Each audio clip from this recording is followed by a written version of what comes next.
கோபம் ஒரு கொடிய குணம் அல்ல, கோபத்திற்கு ஆன காரணம் நியாயமா இருக்கணும். என்னுடைய மனைவிக்கு பிரசவம் நடக்கிறது, சிசேரியன் ஆபரேஷன்.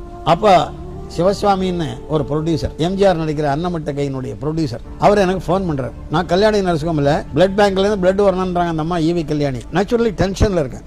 சிவசாமி ஃபோன் பண்றாரு, மியூசிக் டைரக்டர் மகாதேவன் எல்லாரும் உட்காந்துருக்காங்க, நீங்க வந்தீங்கன்னா இப்ப ராத்திரி பாட்டு எழுதி நாளைக்கு ரெக்கார்ட் பண்ணி நாளன்னைக்கு தேவிகுளம் பீர்மாட்டில் ஷூட்டிங், நீங்க வரணும்னார்.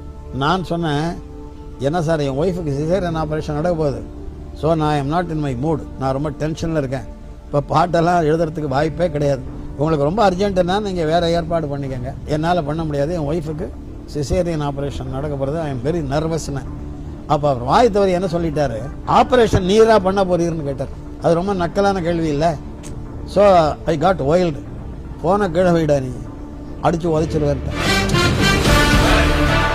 சின்னவர் மாடிக்கேறி வர்றாருனார், அவர்கிட்டையும் சொல்ல நான் யாரையும் நம்பி சினிமாக்கு வரலன்னு கீழே வச்சுட்டேன். எம்ஜிஆர் மறுநாள் எனக்கு ஃபோன் பண்ணி, பாட்டை நான் தள்ளி வச்சுக்கிறேன், உங்கள் கோபம் நியாயமானது.